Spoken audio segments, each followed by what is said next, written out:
আসসালামু আলাইকুম রহমতুল্লাহ বরকাতুহ ইন্নাল হামদুলিল্লাহ ওয়াসসালাতু ওয়াসসালামু আলা রাসূলিল্লাহ ওয়া আলা আলিহি ওয়া আসহাবিহি ওয়া মান ওয়ালা আম্মা বাদ।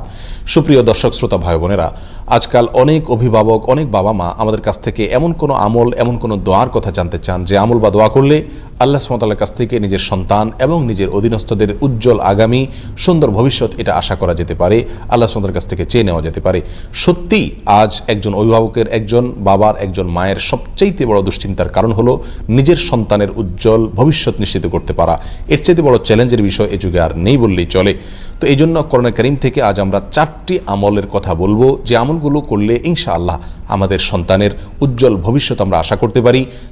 যারা অবিবাহিত তারাই আমলগুলো করতে পারি, তাদের ভবিষ্যতে যে সন্তান আসবে তাদের জন্য আল্লাহ সুবহানাহু ওয়া তাআলার কাছ থেকে আগে থেকে আমরা দোয়া করে নিতে পারি, চেয়ে নিতে পারি, তারা যেন নেক হয়, তারা যেন সৎ হয়, তারা যেন ভালো মানুষ হয়, তারা যেন চক্ষু শীতলকারী হয়, নয়ন জোড়ানোর মতো সন্তান হতে পারে। আর যারা বিবাহ করেছেন, সন্তান হয়েছে, তাদের সন্তানগুলো যেন ভালো হয়, সেই জন্য আমরা দোয়াগুলো এবং আমলগুলো করতে পারি। আর যাদের এখনও সন্তান হয়নি কিন্তু বিয়ে করেছেন, তারা সন্তানের আশা করছেন, সন্তান চাইছেন আল্লাহর কাছে, তারাও এই দোয়াগুলো আমরা করতে পারি। তার ভিতরে প্রথম আমলটি বর্ণিত হয়েছে সূরা আলে ইমরানের 38 নম্বর এবং 39 নম্বর আয়াতে। 38 নম্বর আয়াতে আল্লাহ সুবহানাহু ওয়া তাআলা তার একজন নবীর কথা উল্লেখ করছেন, যিনি ছিলেন জাকারিয়া আলাইহিস সালাতু ওয়াস সালাম। বাইতুল মাকদিসে তিনি আল্লাহ সুবহানাহু ওয়া তাআলার কাছে দোয়া করেছিলেন, রব্বি হাবলি মিন লাদুনকা যুররিয়াতান তাইয়্যিবাহ ইন্নাকা সামিউদ দুআ, রব্বি হাবলি মিন লাদুনকা যুররিয়াতান তাইয়্যিবাহ ইন্নাকা সামিউদ দুআ। অর্থাৎ, হে আল্লাহ, আপনি আপনার কাছ থেকে আমাকে নেক সন্তান, ভালো সন্তান, পবিত্র সন্তান আপনি দান করুন, কারণ আপনি দোয়া শ্রবণকারী। তিনি এই দোয়া করে সারেন নাই। আল্লাহ সুবহানাহু ওয়া তাআলা আসমান থেকে ফেরেশতা পাঠিয়ে দিলেন তাকে সুসংবাদ দিয়ে। তিনি মেহরাবে সালাত আদায় করছিলেন আর ফেরেশতারা এসে বলছিলেন যে আল্লাহ সুবহানাহু ওয়া তাআলা আপনাকে সুসংবাদ দিচ্ছেন, এমন একটা সন্তানের যার নাম হবে ইয়াহিয়া এবং তার ভিতরে 4টি গুণ থাকবে। নাম্বার 1, সে মুসাদ্দিকাম বিকালিমাতিন মিনাল্লাহ, আল্লাহর কালিমায় সত্যায়নকারী হবে, ইমানদার হবে। আর দ্বিতীয় গুণ হবে সে সাইয়্যেদ হবে, নেতা হবে। তৃতীয় গুণ হবে সে হাসুর হবে, অর্থাৎ বিবাহ শাদী করবে না এবং নারী থেকে দূরে থাকবে, অর্থাৎ তার জীবনকে, গোটা জীবনকে আল্লাহর জন্য উৎসর্গ করবে। যদিও বিবাহ শাদী না করে শুধুমাত্র আল্লাহর ইবাদত বন্দেগীর জন্য নিজের জীবনকে কাটিয়ে দেওয়া, এটা আমাদের শরীয়তে নির্দেশিত নয়, এটা তার জন্য ছিল স্পেশাল। যাই হোক, 4 নম্বর গুণ হলো তিনি নবী মিনাস সলিহিন, একজন নবী হবেন, নেককার মানুষ হবেন। তাহলে জাকারিয়া আলাইহিস সালাতু ওয়াস সালাম এই দোয়া আল্লাহ সুবহানাহু ওয়া তাআলার কাছে করেছেন সুন্দর এবং নেক সন্তানের জন্য, ভালো সন্তানের জন্য। আল্লাহ তাআলা তাকে সেই সন্তান দিলেন এবং সেই সন্তান ভালো সন্তান হিসেবে আল্লাহ সুবহানাহু ওয়া তাআলা অগ্রিম ঘোষণা দিয়ে দিলেন। আর সে দোয়াটি আবারও বলছি, রব্বি হাবলি মিন লাদুনকা যুররিয়াতান তাইয়্যিবাহ ইন্নাকা সামিউদ দুআ। দ্বিতীয় আমলটি হলো ইব্রাহিম আলাইহিস সালাতু ওয়াস সালামের। ইব্রাহিম আলাইহিস সালাতু ওয়াস সালাম তিনি আল্লাহ সুবহানাহু ওয়া তাআলার কাছ থেকে সন্তান চেয়ে একটি দোয়া করেছিলেন, যার ভাষা ছিল রব্বি হাবলি মিনাস সলিহিন, রব্বি হাবলি মিনাস সলিহিন, অর্থাৎ হে আল্লাহ, আপনি আমাকে নেক সন্তান দান করুন। সূরা সফফাতের 99 নম্বর আয়াতে এই দোয়াটি বর্ণিত হয়েছে। ইব্রাহিম আলাইহিস সালাতু ওয়াস সালামের এই দোয়ার পরিপ্রেক্ষিতে আল্লাহ সুবহানাহু ওয়া তাআলা বলেন, ফাবাশশারনাহু বিগুলামিন হালিম। এই দোয়ার প্রেক্ষিতে আমি তাকে সুসংবাদ দিয়েছি, একটা ধৈর্যশীল সন্তান তাকে দান করবে এই মর্মে। এবং সেই ধৈর্যশীল সন্তান হিসাবে আল্লাহ সুবহানাহু ওয়া তাআলা যাকে দিয়েছেন তিনি হলেন ইসমাঈল আলাইহিস সালাতু ওয়াস সালাম, যার বংশে জন্মগ্রহণ করেছেন আমাদের নবী মুহাম্মদ সাল্লাল্লাহু আলাইহি ওয়াসাল্লাম। তাহলে ইব্রাহিম আলাইহিস সালাতু ওয়াস সালাম এমন এক সন্তান আল্লাহর কাছে চেয়ে নিলেন, যেই সন্তান পৃথিবীর ইতিহাসে অন্যতম সেরা নবীদের মধ্য থেকে একজন, যার নাম ছিল ইসমাঈল। আর সেই সন্তান তিনি লাভ করেছেন যে দোয়া পড়ে, সেটি হলো রব্বি হাবলি মিনাস সলিহিন। অতএব আমরাও এই দোয়া করতে পারি আমাদের সুন্দর আগামীর জন্য, সন্তানদের সুন্দর ভবিষ্যতের জন্য এবং নেক সন্তানের জন্য, রব্বি হাবলি মিনাস সলিহিন। 3 নম্বর আমল হলো, দোয়াটি হলো রব্বানা হাবলানা মিন আজওয়াজিনা ওয়া যুররিয়াতিনা কুররাতা আয়ুন ওয়াজআলনা লিল মুত্তাকিনা ইমামা।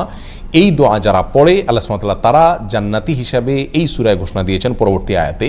তো এই আয়াতের মধ্যে নেক সন্তান চাওয়ার কথা বলা আছে, রব্বানা হাবলানা মিন আজওয়াজিনা ওয়া যুররিয়াতিনা কুররাতা আয়ুন, অর্থাৎ আল্লাহ এমন স্ত্রী সন্তান আমাদেরকে দান করুন যে স্ত্রী সন্তান আমাদের চোখ জুড়াবে, আমাদের নয়ন জুড়াবে, চোখ শীতল করে দিবে এবং তারা মুত্তাকিদের ইমাম হবে। এই দোয়া এর মাধ্যমে আমরা নেক সন্তান, নেক স্ত্রী, আমাদের সুন্দর পরিবার, ভালো এবং পবিত্র পরিচ্ছন্ন পরিবার আল্লাহর কাছে আমরা চেয়ে নিতে পারি। নাম্বার 4 আমল হলো সূরা নূহ বর্ণিত হয়েছে একেবারে শুরুর দিকে। আল্লাহ সুবহানাহু ওয়া তাআলা বলেছেন, ফাকুল তুস্তাগফিরু রাব্বাকুম ইন্নাহু কানা গাফফারা ইউরসিলিস সামা আলাইকুম মিদরারা ওয়া ইউমদিদকুম বিআমওয়ালি ওয়া বানিন। আল্লাহ সুবহানাহু ওয়া তাআলা বলছেন যে আল্লাহ নবী নূহ আলাইহিস সালাম তার জাতিকে বলেছিলেন, তোমরা ইস্তেগফার করো তোমাদের রবের কাছে, যে কোনো অপরাধ হয় সঙ্গে সঙ্গে আল্লাহর কাছে ক্ষমা চাও, আস্তাগফিরুল্লাহ ওয়া আতুবু ইলাইহি, অথবা যে কোনো ইস্তেগফার করো, আল্লাহর কাছে ক্ষমা চাও। চাইলে কি হবে? আল্লাহ তোমাদেরকে বৃষ্টি দিবেন এবং সন্তান এবং সম্পদ দিয়ে শক্তিশালী করবেন, অর্থাৎ এমন সন্তান পাবো, এমন সম্পদ পাবো যার ফলে আমার হাত শক্ত হবে, আমি শক্তিশালী হব। তার মানে নেক সন্তান ইনশাআল্লাহ আশা করা যেতে পারে ইস্তেগফারের মাধ্যমে। আবার বলছি, 4টি আমলের ভিতরে প্রথম আমল ছিল জাকারিয়া আলাইহিস সালামের দোয়া, রব্বি হাবলি মিন লাদুনকা যুররিয়াতান তাইয়্যিবা ইন্নাকা সামিউদ দুআ। দ্বিতীয় আমল ছিল ইব্রাহিম আলাইহিস সালামের দোয়া, রব্বি হাবলি মিনাস সলিহিন। 3 নম্বর আমল হলো সূরা ফুরকানের 74 নম্বর আয়াতে, রব্বানা হাব লানা মিন আজওয়াজিনা ওয়া যুররিয়াতিনা কুররাতা আয়ুন ওয়াজআলনা লিল মুত্তাকিনা ইমামা। আর 4 নম্বর আমল হলো বেশি বেশি ইস্তেগফার করা। এই 4টি আমল করলে ইনশাআল্লাহ আল্লাহ সুবহানাহু ওয়া তাআলা এমন সন্তান, এমন পরিবার আমাকে দান করবেন, যে পরিবারের প্রতিটি সদস্য, যে সন্তানরা আমার চোখ জোড়াবে, নয়ন জোড়াবে, চক্ষু শীতল করবে, আমার হৃদয়কে ঠান্ডা এবং শীতল করে দিবে ইনশাআল্লাহ। বিভিন্ন নবী রাসূলগণ এই সমস্ত দোয়াগুলো করে তারা ভালো ফল পেয়েছেন, ইনশাআল্লাহ আমরা ভালো ফল পাবো সে আশা করতে পারি। তবে মনে রাখতে হবে, শুধু দোয়া করলেই হবে না, আমাকে বাবা এবং মা হিসাবে, অভিভাবক হিসাবে আদর্শ মানুষ হতে হবে, আল্লাহর কাছে পাশাপাশি দোয়া করতে হবে, এবং তারা যেন ভালো মানুষ হয় সেরকম ভালো পরিবেশ তাদেরকে দিতে হবে, এবং অন্যান্য শর্তগুলো ফুলফিল করতে হবে। তাহলে ইনশাআল্লাহ আমাদের দোয়াগুলো আল্লাহ সুবহানাহু ওয়া তাআলা শুনবেন এবং আমরা সুন্দর ভবিষ্যৎ তাদের নিশ্চিত করতে পারবো। আল্লাহ তাআলা আমাদের সকলকে এমন সন্তান দান করুন, যে সন্তান আমাদের চোখ জোড়াবে, নয়ন জোড়াবে, অন্তরকে শীতল করবে। জাযাকুমুল্লাহ ওয়া আখিরু দাওয়ানা আনিল হামদুলিল্লাহি রাব্বিল আলামিন। আসসালামু আলাইকুম। আসসালামু আলাইকুম ওয়া রাহমাতুল্লাহি ওয়া বারাকাতুহু। আলহামদুলিল্লাহ ওয়া সালাতু ওয়াসসালামু আলা রাসূলিল্লাহ ওয়া বা'দ। সুপ্রিয় দর্শক, এই পৃথিবীতে আমাদের প্রতি আল্লাহ তাআলার যত নিয়ামত আছে, তার মধ্যে অন্যতম শ্রেষ্ঠ একটি নিয়ামত হলো নেক সন্তানের নিয়ামত। যে সমস্ত বাবা মাকে আল্লাহ তাআলা নিঃসন্তান রেখেছেন, সন্তানহীনতার কষ্ট এবং পরীক্ষা কত কঠিন সেটি তারাই সবচেয়ে ভালো বলতে পারবেন। আজ আমরা কোরআন এবং হাদিস থেকে এমন 5টি আমলের কথা শেয়ার করতে চাই, যে আমলগুলোর মাধ্যমে আমরা শুধুমাত্র সন্তানই নয়, বরং নেক সন্তান লাভ করব ইনশাআল্লাহু বিইذনিল্লাহ। তবে সবকিছুর আগে আমাদেরকে মাথায় রাখতে হবে সূরা শুরার 50 নম্বর আয়াত। আল্লাহ তাআলা বলেছেন, ইয়াহাবু লিমান ইয়াশাউ ইনাসা ওয়া ইয়াহাবু লিমান ইয়াশাউ যুকুর আও ইউযাওয়িজুহুম যুকরানা ওয়া ইনাসা ওয়া ইয়াজআলু মান ইয়াশাউ আকীমা। যার অর্থ হলো, আল্লাহই হলেন সেই মহান সত্তা, তিনি যাকে ইচ্ছা তাকে কন্যা সন্তান দান করে থাকেন, যাকে ইচ্ছা তাকে পুত্র সন্তান দেন, আর যাকে ইচ্ছা তাকে উভয়টি দান করেন, আর যাকে ইচ্ছা তাকে কোনোটি দান করেন না। আমাদের অনেক ভাই বোন আছেন যারা সন্তানহীনতার কষ্ট এবং দুঃখ গোছাবার জন্য, লাঘব করবার জন্য অনেক মাজারে গিয়ে ধর্ণা দেন, সেখানে গিয়ে সন্তান প্রার্থনা করে থাকেন। এই কাজটি আমাদের ঈমান হরণকারী একটি কাজ। আরও অনেক কাজ করে থাকেন অনেকেই, যে কাজগুলো আসলে আমাদের ঈমানের সঙ্গে সঙ্গতিপূর্ণ নয়।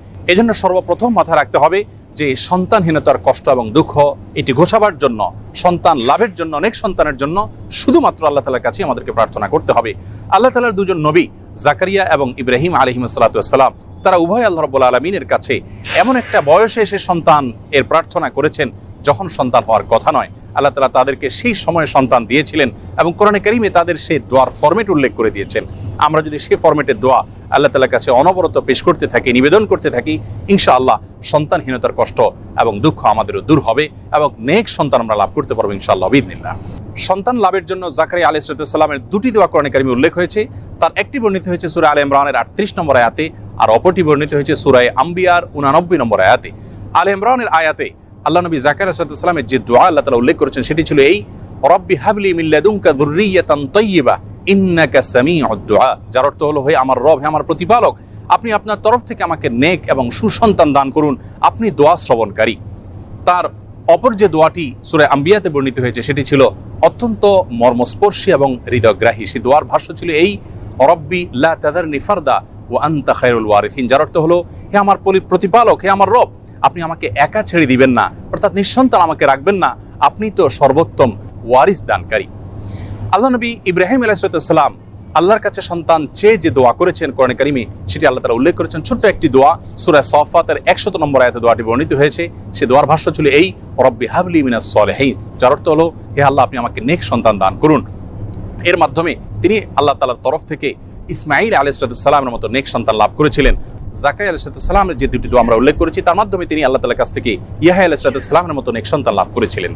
প্রিয় দর্শক, তাহলে নেক সন্তান লাভের জন্য 2জন নবী থেকে 3টি দোয়া আমরা শিখলাম, জানলাম। সেই দোয়াগুলো আমরা যে কোনো সময় বেশি বেশি করে পাঠ করতে থাকবো ইনশাআল্লাহ। সেই সাথে চতুর্থ যে দোয়ার কথা বলবো সেটি বর্ণিত হয়েছে সূরা ফুরকানের 74 নম্বর আয়াতে। আল্লাহ রাব্বুল আলামিন সেখানে দোয়ার যে ভাষ্য আমাদেরকে নিজে শিক্ষা দিয়েছেন সেটি হলো, রব্বানা হাব লানা মিন আজওয়াজিনা ওয়া যুররিয়াতিনা কুররাতা আয়ুন ওয়াজআলনা লিল মুত্তাকিনা ইমামা। যার অর্থ হলো, হে আমাদের প্রতিপালক, আপনি আপনার তরফ থেকে আমাদেরকে এমন জীবনসঙ্গী এবং এমন সন্তান দান করুন যে সন্তান আমাদের চক্ষুকে জুড়িয়ে দিবে, অর্থাৎ সার্বিকভাবে পারফেক্টনেসের মাধ্যমে তাদের দিকে তাকালে আমাদের নয়ন জোড়াবে, এবং আমাদের সকলকে আপনি মুত্তাকিদের এবং নেককারদের ইমামে পরিণত করে দিন। সেই সাথে সহবাসের সময় নবী আলাইহিস সালাম যে দোয়া শিক্ষা দিয়েছেন সেই দোয়া পাঠ করার মাধ্যমেও আল্লাহ তাআলার কাছে নেক সন্তান আশা করবেন এবং প্রার্থনা করবেন। 5 নম্বর এবং সর্বশেষ যে আমলটি কথা বলতে চাই সেটি হলো ইস্তেগফার। ইস্তেগফারের মাধ্যমে আল্লাহ রাব্বুল আলামিন তার বান্দাদেরকে সন্তান দেওয়ার মাধ্যমে সমৃদ্ধ করে থাকেন, নেক সন্তান দান করে থাকেন। এবং এ বিষয়ে সূরা নূহের 10 থেকে 12 নম্বর আয়াতে আল্লাহ রাব্বুল আলামিন বিস্তারিতভাবে আলোকপাত করেছেন। প্রিয় দর্শক, অতএব আসুন আমরা আল্লাহ তাআলার কাছে নেক সন্তান লাভের জন্য আম্বিয়া আলাইহিস সালামের শেখানো দোয়া এবং সাধারণ যে দোয়া সূরা ফুরকানে বর্ণিত সে দোয়া বেশি বেশি করে পাঠ করি। এবং সহবাসের সময় মা বাবা অবশ্যই আল্লাহ তাআলার কাছে উভয়ে দোয়া করবেন, নবী আলাইহিস সালামের সেই শেখানো দোয়া, সেই সাথে বেশি থেকে বেশি আমরা ইস্তেগফার করব। এর পাশাপাশি সন্তান না হওয়ার পেছনে বৈজ্ঞানিক যে সমস্ত কারণ আছে সে সমস্ত কারণগুলো আমরা উদ্ঘাটন করে সেগুলো থেকে যথাসম্ভব বেঁচে থাকার চেষ্টা করব এবং সুন্নাহ সম্মত